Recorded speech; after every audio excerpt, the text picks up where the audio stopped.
Halo, perkenalkan namaku Frans Tianugraha. Perkenalkan, nama aku Riki Rizaldi. Namaku Andri Bagujuan. Dan aku Alia Malihah. Kami dari kelompok 12 kelas B akan menyampaikan materi tentang Spanyol gratis. Disimak terus ya. Sebagaimana yang kita ketahui, ketiga nilai dasar yang dikemukakan oleh Gustav Radbruch, di mana berorientasi untuk menciptakan keharmonisasian dalam pelaksanaan hukum, yang bertujuan untuk mengayomi masyarakat, baik secara aktif maupun secara pasif. Akan tetapi, ketiga nilai dasar tersebut terdapat sebuah ketegangan satu sama lain, atau yang sering disebut sebagai Spannungsverhältnis. Selanjutnya, saya akan menjelaskan 3 nilai dasar hukum yang dikemukakan oleh Gustav Radbruch. Yang pertama yaitu nilai keadilan. Keadilan merupakan salah satu tujuan dari hukum selain dari kepastian hukum itu sendiri dan kemanfaatan hukum. Menurut Prof. Sasito Raharjo, merumuskan konsep keadilan, bagaimana bisa menciptakan keadilan yang didasarkan pada nilai-nilai keseimbangan atas persamaan hak dan kewajiban. Dalam pengertian lain, keadilan hukum menurut L.J. van Appeldoorn tidak boleh dipandang sama arti dengan penyamarataan. Keadilan bukan berarti bahwa tiap-tiap orang memperoleh bagian yang sama. Maksudnya, keadilan menuntut tiap-tiap perkara harus ditimbang tersendiri, artinya, adil bagi seseorang belum tentu adil bagi yang lainnya. Gustav Radbruch pernah menyatakan dalam bahasa Jerman, Recht ist der Wille zur Gerechtigkeit, yang artinya, hukum adalah kehendak demi untuk keadilan. Hukum adalah alat untuk menegakkan keadilan dan menciptakan kesejahteraan sosial. Tanpa keadilan sebagai tujuan utamanya, hukum hanya menjadi alat pemutar kesewenangan dari pihak penguasa atau kaum mayoritas terhadap kaum minoritas atau pihak yang dikuasai. Dengan demikian, fungsi utama dari hukum pada akhirnya hanyalah untuk menegakkan keadilan. Keadilan merupakan salah satu tujuan dari hukum yang paling penting. Bahkan, banyak yang berpendapat bahwa keadilan merupakan satu-satunya tujuan dari hukum. Sehubungan dengan hal tersebut, Plato pernah menyatakan bahwa negara yang ideal itu didasarkan oleh keadilan, yang isinya adalah keseimbangan dan harmoni. Harmoni yang dimaksud di sini adalah warga hidup sejalan dan serasi dengan tujuan yang sama dengan negara, di mana masing-masing warga menjalani hidup secara baik sesuai dengan kodrat dan posisi sosialnya masing-masing. Selanjutnya kita akan masuk ke nilai kebermanfaatan. Kemanfaatan hukum adalah asas yang menyertai asas keadilan dan kepastian hukum. Dalam melaksanakan asas kepastian hukum dan asas keadilan, seyogianya dipertimbangkan asas kemanfaatan. Dan untuk selanjutnya, menurut aliran utilitarianisme, tujuan hukum semata-mata menekankan pada manfaat atau kegunaan dalam menilai suatu tindakan sebagai prinsip moral yang paling dasar untuk menentukan bahwa satu hukum yang baik jika bisa memberikan manfaat besar-besarnya kepada masyarakat. Sebagaimana lazimnya, pengetahuan hukum tidak lahir di ruang hampa. Ia lahir bijak pada arus komunikasi manusia untuk mengantisipasi atau menjadi solusi atas terjadinya pemampatan oleh potensi-potensi negatif daripada manusia. Dan sebenarnya, hukum itu untuk ditaati. Bagaimanapun juga, tujuan penetapan hukum adalah untuk menciptakan keadilan. Oleh karena itu, hukum harus ditaati walaupun jelek atau tidak adil.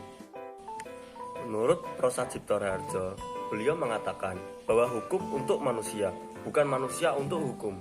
Oleh karena itu, kemanfaatan hukum perlu diperhatikan karena semua orang mengharapkan adanya manfaat dalam melaksanakan penegakan hukum. Jangan sampai penegakan hukum justru menimbulkan keresahan di dalam masyarakat. Karena kalau kita berbicara tentang hukum, kita cenderung hanya melihat pada peraturan-peraturan yang ada dalam perundang-undangan, dan terkadang aturan itu tidak sempurna adanya dan tidak aspiratif dengan kehidupan masyarakat serta berdampak menyusahkan masyarakat itu sendiri. Nilai dasar yang ketiga tentang kepastian hukum. Asas ini mengungkapkan bahwa kepastian merupakan tuntutan hukum. Tujuannya ialah agar hukum menjadi positif dalam artian berlaku dengan pasti. Hukum itu harus ditaati, dengan demikian hukum menjadi sungguh-sungguh positif. Secara normatif, kepastian hukum adalah ketika suatu perundang-undangan dibuat dan diundangkan secara pasti dalam bentuk tertulis, karena mengatur secara jelas dan logis. maka undang-undangan tersebut tidak akan menimbulkan keraguan karena adanya multitafsir, sehingga tidak berbenturan ataupun menimbulkan konflik norma. Menurut Hans Kelsen, hukum adalah sebuah sistem norma. Norma adalah pernyataan yang menekankan aspek seharusnya atau das sollen dengan menyertakan beberapa peraturan tentang apa yang harus dilakukan. Sedangkan undang-undang berisi aturan-aturan yang bersifat umum yang menjadi pedoman bertingkah laku tiap individu dalam bermasyarakat. Adanya aturan dan pelaksanaan dari aturan tersebut menimbulkan kepastian hukum. Tanpa adanya kepastian hukum, orang tidak tahu apa yang harus diperbuatnya dan pada akhirnya timbullah ketidakpastian yang akan menimbulkan chaos akibat ketidaktegasan sistem hukum. Sehingga dengan demikian, kepastian hukum menunjuk kepada pemberlakuan hukum yang jelas, tetap, dan konsisten di mana pelaksanaannya tidak dapat dipengaruhi oleh keadaan-keadaan yang sifatnya subjektif. Sebagaimana yang kita ketahui, ketiga nilai dasar yang dikemukakan oleh Gustav Radbruch di mana berorientasi untuk menciptakan keharmonisasian dalam pelaksanaan hukum yang bertujuan untuk mengayomi masyarakat, baik secara aktif maupun secara pasif. Akan tetapi, ketiga nilai dasar tersebut terdapat sebuah ketegangan satu sama lain, atau yang sering disebut sebagai Spannungsverhältnis. Di sisi lain, yang terkait dengan hubungan dari ketiga nilai dasar hukum yang telah disebutkan di atas, meskipun sudah dijelaskan, namun di antara mereka dapat terjadi ketegangan satu sama lain. Ketegangan itu bisa dimengerti oleh karena ketiga-tiganya berisi instruksi yang berlainan satu sama lain, tentu mengandung potensi untuk bertentangan. Kita dapat mengambil contoh kepastian hukum, yang dimana kepastian hukum akan menggeserkan nilai-nilai keadilan dan kegunaan ke samping. Menurut Radbruch, jika terjadi ketegangan antara nilai-nilai dasar tersebut, kita harus menggunakan dasar atau sebagai prioritas, yang dimana prioritas pertama selalu jatuh pada nilai keadilan, baru nilai kemanfaatan atau kegunaan, dan yang terakhir kepastian hukum. Ini menunjukkan bahwa Radbruch menempatkan nilai keadilan lebih utama daripada kemanfaatan dan kepastian hukum, dan menempatkan nilai kepastian hukum di bawah nilai kemanfaatan hukum. Selanjutnya, agar kita lebih memahami akan Spannungsverhältnis atau ketegangan antara ketiga nilai tersebut, di sini kami akan memberikan contoh kasus, yang dimana pada kasus Nenek Minah. Nenek Minah harus menjalani hukuman selama 1 bulan 15 hari, ditambah 3 bulan percobaan, yang dimana hukuman tersebut harus dijalani ketika putusan hakim menyatakan bahwa Nenek Minah bersalah, karena beliau telah mencuri buah kakao di area perkebunan PT Runtun-Sari Anta.